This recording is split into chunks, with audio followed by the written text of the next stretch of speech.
Hi everybody!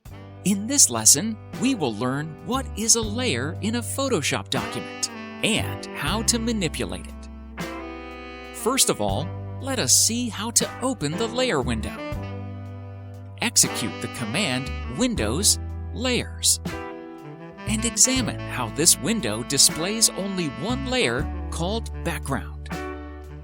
Note that any image you open before editing is formed of one layer, always named Background. Let us open another image. Click on the rectangle marquee tool to select a part of the image. Execute the command Edit, Copy. Go back to the first image and execute the command Edit, Paste. See how a new layer is created on the Layers window.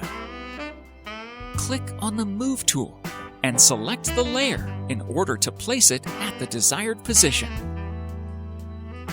From what we saw, we conclude that each image will be placed on a new layer in order to be able to move it or change its size. See how I will repeat the same action 2 times.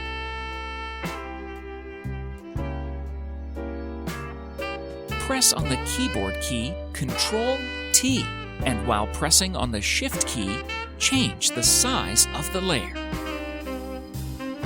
Now it is your turn to open 2 images you collect from the internet, and then do the following.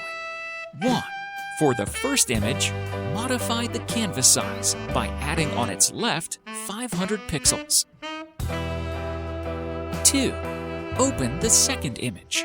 Select the rectangle marquee tool and select a part of it in order to copy it and paste it on the first image.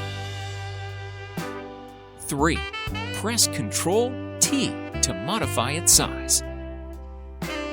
Thank you for watching this tutorial, and do not forget to follow us on YouTube, Facebook, and Instagram in order to access 2 additional educational resources.